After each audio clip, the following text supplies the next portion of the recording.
Hi everyone, welcome back to my channel. I hope you are all doing good. I thought it was about time I pulled out some of these incredible molds by Let's Resin.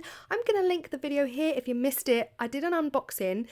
But this mould I have seen everyone using. It is their giant snail mould. And honestly, I've been so excited to use it. I just really haven't had the opportunity yet because everything else I've done has all been a little bit dinky and a little bit diddy and tiny. But we're going huge now. We're going large scale. And of course we are going steampunk because we are in the realms of steampunk and I am still obsessed. I have another couple of videos coming that are steampunk and then I think I'm just going to move on.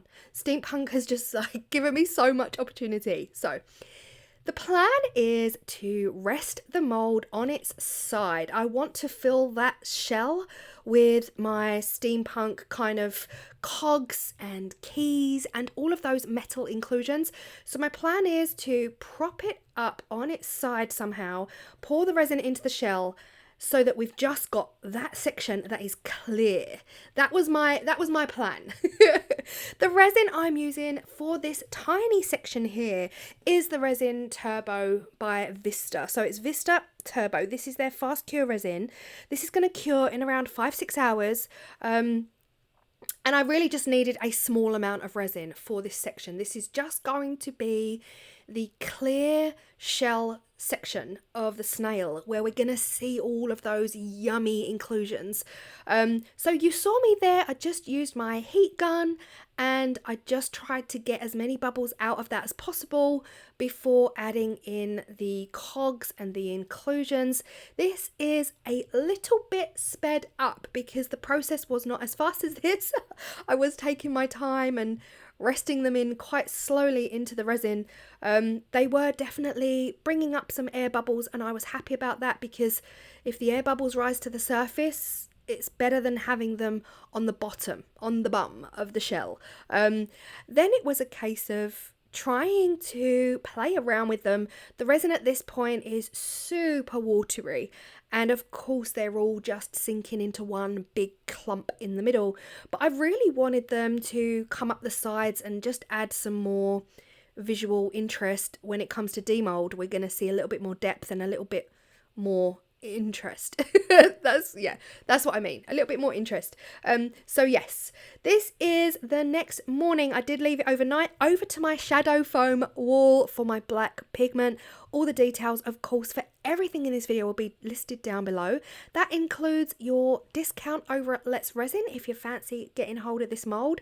And the chameleon powders that I'm about to use are also Let's Resin and you have a 10% discount over there. You also have a discount code for Shadowfoam. I am a Shadowfoam affiliate and honestly that wall has made life so much easier. If you missed my Shadowfoam video where I created that whole storage wall, I will link it here as well. I pretty much used all of my go-tos and put them in the wall. Everything else that I rarely use, they're all in a container, just in case the day comes when I need them. But yes, back to the video. What you see me doing here is dusting the, I was going to say the gross bit. The slimy bit of the snail, guys. What's it called? I guess the body. I'm dusting the body of the snail. The gross bit, guys. What am I, honestly? Dusting the body with the Let's Resin chameleon powder in Galaxy. Yeah, I think I'm using Galaxy here. It's a really interesting one. There's so much detail in the body of this snail, but honestly, when I see a snail, I can't. I'm like, oh, get out of my garden. But yes, anyway, look, this is an ornament, okay? Claire, get a grip. Get a grip. Right. I'm trying to dust down inside. Now, everyone I've seen that's used this snail said that the antennas are tricky. Or they're tricky to colour or it's tricky to demold. I don't know of anyone that's broken it. I don't think anyone's... Oh, was it Wendy? Wendy, did you break yours? I'm chatting to her like she's here in the room with me, but she's not. Yeah, I think Wendy had a snap. But yeah, I was just a bit worried about the antennas. I think Wendy glued it back on with some super glue in there were no problems, or 2-part epoxy. But anyway, look, back to the video, Claire. Oh my gosh, I am so going off on a tangent today. I'm using the exact same method that I've used in the last few videos, and that was to just chuck some powder in there. So I've used magenta and blue, Chameleon Powders by Let's Resin. You saw what I did. I dusted it off on my brush into the mould. I just slapped it in there. I didn't think about where I was putting it. And then I poured my alcohol spray in again in the hope that those mica powders would dance together and blend and create some beautiful patterns in there before filling my mould up with my resin. Now, here's the thing. Okay, I say it in every video, don't be like me. I am using Vista Cascade to fill this up. Now, this was mistake number one. My one and only mistake. Vista Cascade is not designed for deep pours. I do have Vista Ocean, but my Vista Cascade has literally been sitting there now for about 2 years. And guys, resin goes off. So I made the decision to use it up. And yeah, I mean, we still have a gorgeous snail by the end of it, so it's all good. But ideally, you really want a deep pour resin, or you want to pour it in stages and just do it over the course of a couple of days. And nobody got time for that. I am using my alcohol spray to get this out. This was a trick I learned from Wendy over at Toonfish Crafts in the hope that my snail would just pop out. And guys, it did. It literally popped out like birthing a baby. It just flew out of there. No issues whatsoever, but I did spray a lot of alcohol in, and look at this guy. I love him, or her. Like, I love him. I just think he is utterly adorable. I love the colours. I love the way the blue and pink blended, but I didn't get the same effect that you would have seen in the last few videos. To me, it looks like I dusted the entire shell, bar a couple of places. Like, it doesn't look like I've just splashed the powder in, but do you know what? I still love it.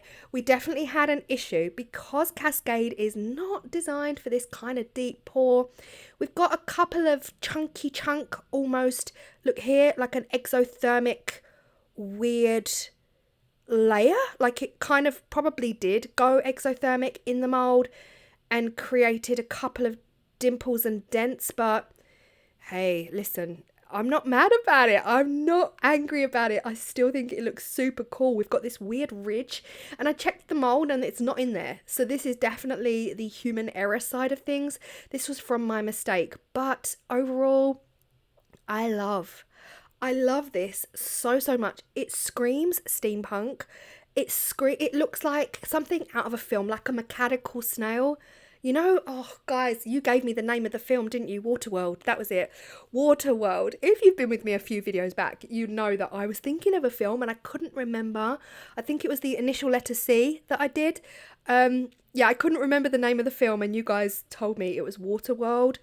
This gives me Waterworld vibes. I absolutely love it. I love the mold. I wish I could make this out of Jesmonite, but I fear that the antennas would snap.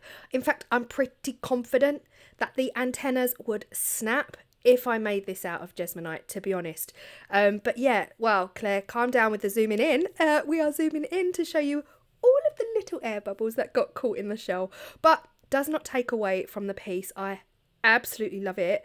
Yeah, it's such a gorgeous mold. I hope you've enjoyed this process, and I have another video coming for you on Saturday where I am doing steampunk polymer clay, and I feel like I could just do polymer clay all day, every day, forever, because I just find it the most therapeutic craft out of everything. Polymer clay allows you to totally disappear and escape. So I hope you will join me on Saturday for some steampunk polymer clay. I'm obsessed. Did I put the metal cogs in the oven? Yeah, I did. Yeah, I did. But the results are amazing. See you Saturday. Bye.